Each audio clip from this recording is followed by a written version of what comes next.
ప్రతి చేనికి నీరు, ప్రతి చేతికి పని, ఇదే నా నినాదమని ఎన్డీఏ కూటమి అభ్యర్థిని గౌతు శిరీష అన్నారు. శ్రీకాకుళం జిల్లా పలాస నియోజకవర్గ ఎన్డీఏ కూటమి అభ్యర్థినిగా తెలుగుదేశం పార్టీ తరఫున శుక్రవారం ఆమె నామినేషన్ను దాఖలు చేశారు. ఎండవేడిమి దృష్ట్యా ర్యాలీలు లేకుండా, జన సమీకరణ చేయకుండా అతి కొద్దిమంది నాయకులతో మాత్రమే నామినేషన్ను వేసినట్లు ఆమె వెల్లడించారు. పలాస ప్రతి చేతికి పని, ప్రతి చేనికి నీరు.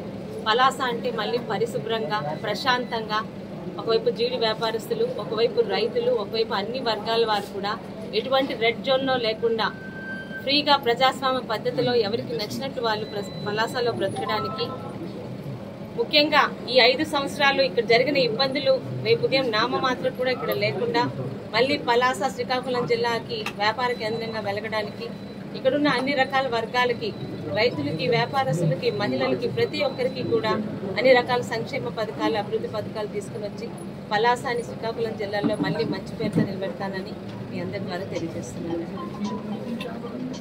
ఎలక్షన్ బరిలో ఈరోజు నా తోటి మహిళలతో కలిసి నామినేషన్ ఫైల్ చేయడం జరిగిందండి.